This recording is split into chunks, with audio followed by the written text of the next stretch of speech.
Assalamualaikum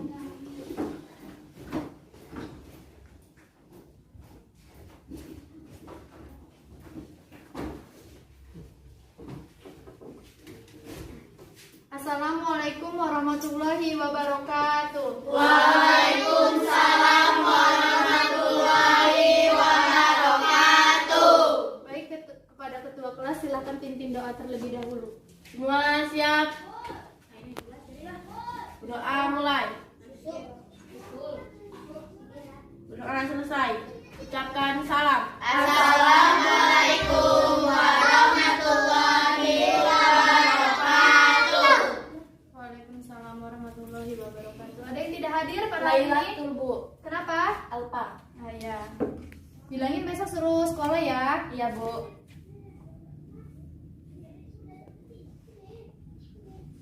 Apa kabarnya anak-anak? Alhamdulillah luar biasa. Allahu Akbar. Ya, sehat semua ya. Jadi sudah siap belajar pada pagi hari ini? Sudah. Sudah. Baik. Ada yang tahu kita akan mempelajari tentang apa? Sudah. Kita akan belajar tentang menelusuri peradaban Islam di Turki Utsmani. Ada yang sudah tahu? Atau ada yang sudah pernah baca tentang kerajaan Turki Utsmani? Ya. Peradaban Islam di Turki Utsmani ini dipimpin oleh yang namanya Sulaiman. Ia menjabat pada tahun 1520 sampai 1566 Masehi. Pada masa di Turki Utsmani itu, Turki Utsmani ini berpusat pada Istanbul, Turki Utsmani. Pada masa kerajaan Turki Utsmani ini ada beberapa mengalami kemunduran dan mengalami kemajuan pada masa Turki Utsmani. Pada masa Turki Utsmani ini adalah merupakan 3 kerajaan terbesar pada pasca kemundurannya Daulah Abbasiyah.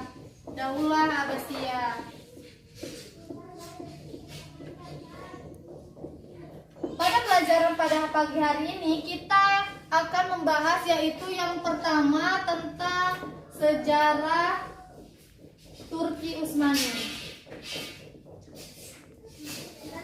Dan yang kedua kita akan mempelajari tentang strategi pada masa Turki Utsmani.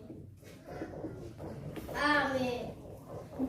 Dan yang ketiga kita akan membahas tentang kemajuan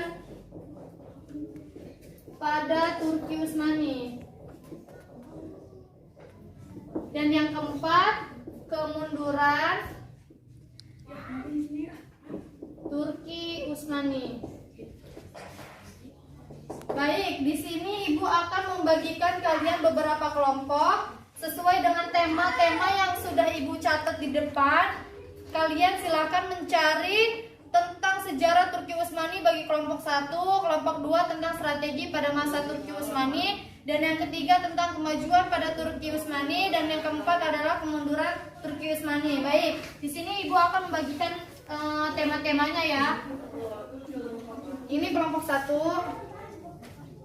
ini kelompok 2, ini kelompok 3, ini kelompok 4. Baik, silakan kalian mencari materi tentang sesuai tema yang Ibu berikan. Ibu beri waktu 2 menit ya.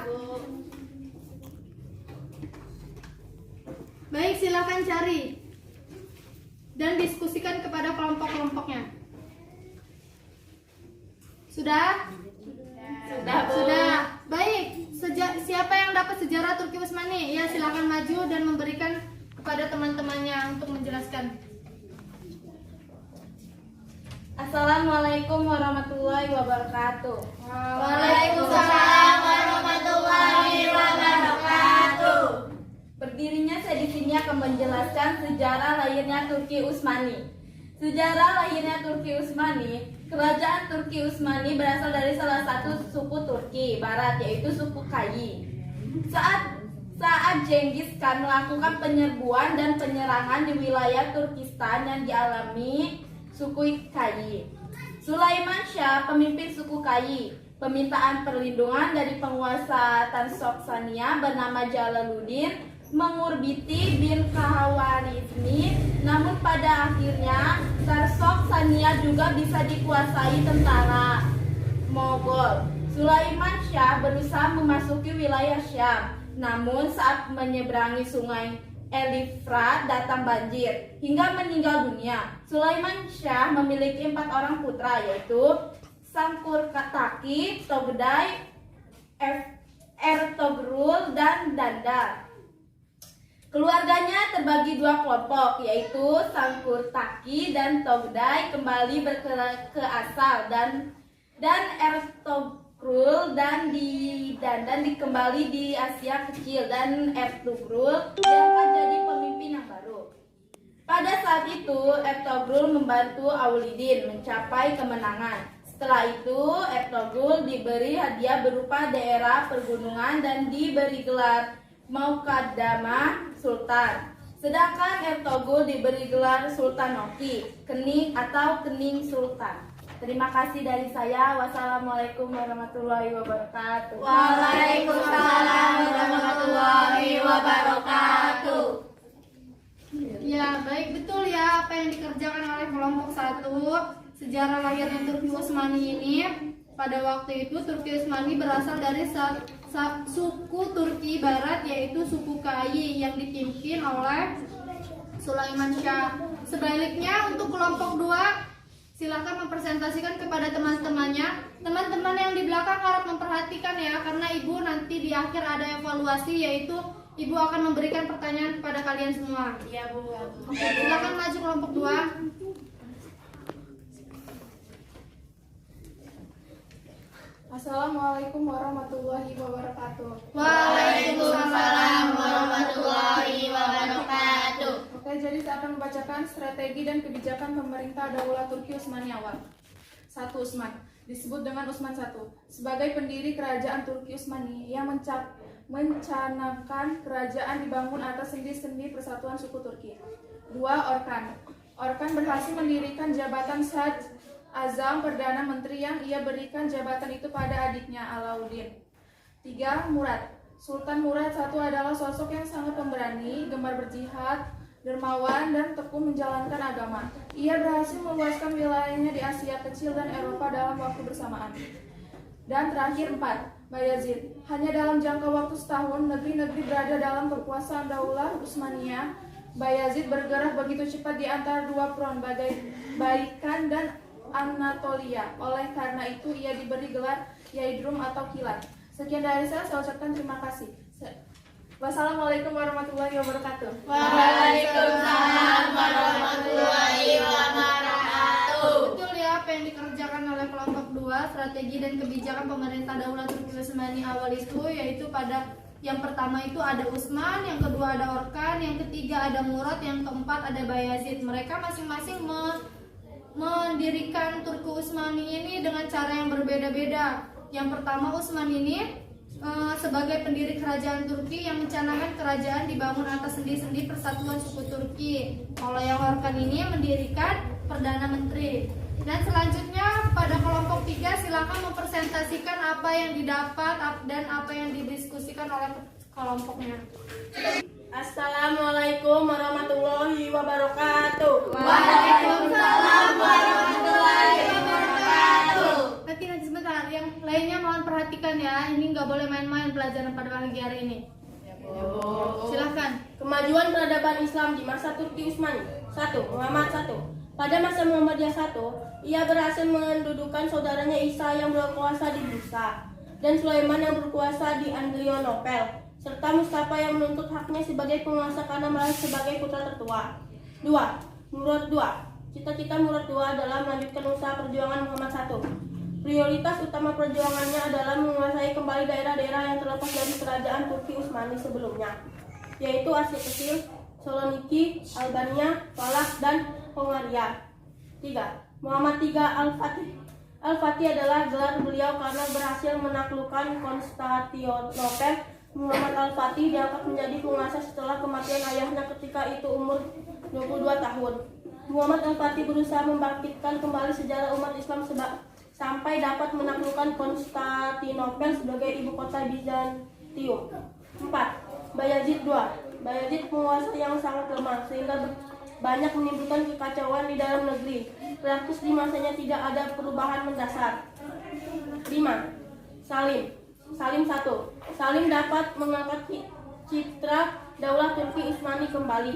6. Sulaiman I atau Sulaiman Al-Qanuni I. Sulaiman I naik tahta saat Turki Utsmani mengalami masa kejayaan. Peristiwa penting di masa kepemimpinannya ialah menyempurnakan Undang-Undang Turki Utsmani.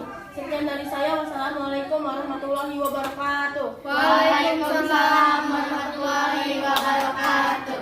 Betul ya apa yang kelompok 3 kerjakan dan diskusikan kemajuan peradaban Islam di masa Turki Utsmani itu, yaitu yang pertama ada Muhammad I, yang kedua Murad II, yang ketiga Muhammad II Al-Fatih, yang keempat ada Bayazid II, yang kelima ada Salim I, dan yang keenam ada Sulaiman Al-Qanuni. Baik, selanjutnya dipersilakan untuk kelompok 4 mempresentasikan apa yang sudah didiskusikan kepada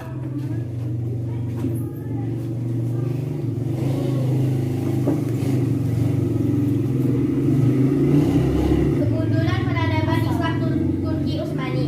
Kemunduran Daulah Turki Utsmani ditandai dengan semakin kuatnya kerajaan-kerajaan Eropa. Hal ini disebabkan karena lemahnya para penguasa dan kekacauan yang ditimbulkan oleh pasukan inti syariah serta ancaman dari kerajaan-kerajaan Eropa. Ada 3 sebab yang menjadi runtuhnya Daulah Utsmani, antara lain 1. Kondisi pemerintahan yang lemah dan kemerosotan akhlak. 2. Serangan dan pertempuran militer di Eropa sebelum terjadinya perang antar dunia ke-1 yang menghancurkan Turki.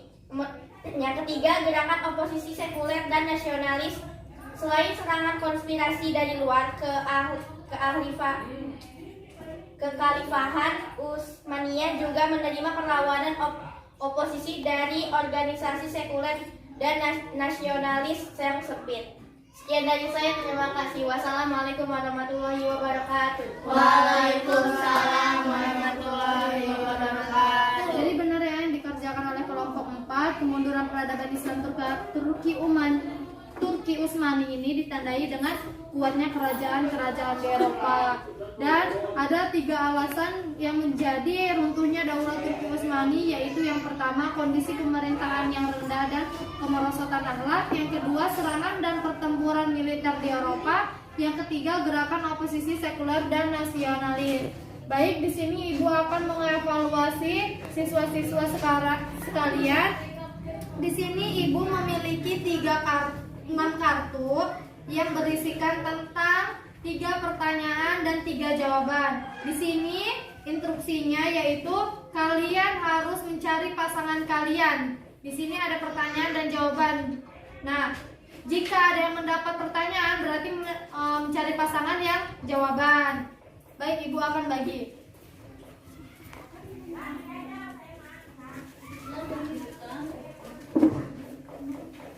Baik, silahkan buka kartunya tersebut.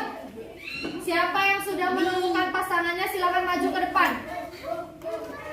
Silahkan.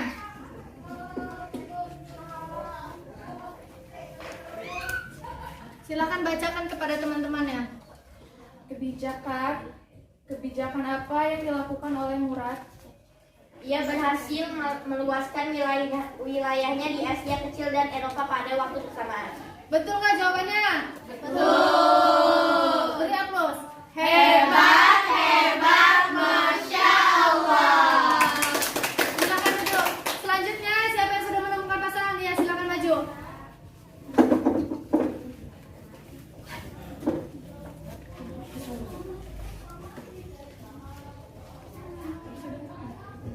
Pertanyaan, pada tahun berapa masa kekuasaan Sulaiman I?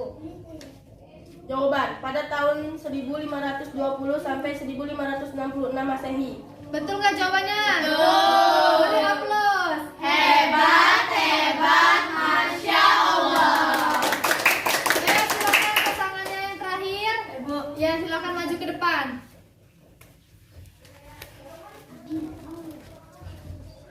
Pertanyaannya, sebutkan sebab kemunduran peradaban Islam Turki Utsmani. 1. Sebab kemunduran Turki Utsmani ialah kondisi pemerintahan yang lemah dan kemerosotan akhlak. 2. Serangan dan pertempuran militer di Eropa. 3. Gerakan oposisi sekuler dan nasionalisme. Benar jawabannya? Benar. Hebat, Masya Allah. Silahkan duduk. Jadi Ibu rasa kalian sudah mengerti ya tentang peradaban Islam di Turki Utsmani. Benar apa yang dikerjakan siswa-siswa sekalian, bahwa kerajaan Turki Utsmani ini dipimpin oleh yang namanya Sulaiman pada tahun 1520 sampai 1566 Masehi. Nah, hikmah yang dapat kita ambil pada mata pelajaran pagi hari ini yaitu menurut Imam Asy-Syafi'i yang berbunyi, barang siapa yang menuntut suatu ilmu hendaklah dia mendalaminya dengan baik supaya ilmu-ilmu rumit tidak menjadi sirna. Jadi kita tuh kalau misalnya sedang menuntut ilmu, menuntutlah dengan sungguh-sungguh, tidak bermalas-malasan ya. Ibu rasa cukup sampai di sini pertemuan Ibu kali ini. Semoga minggu depan kita dapat bertemu kembali dengan materi selanjutnya. Ibu akhiri, wabillahi taufik wal hidayah. Wassalamualaikum warahmatullahi wabarakatuh. Waalaikumsalam warahmatullahi wabarakatuh.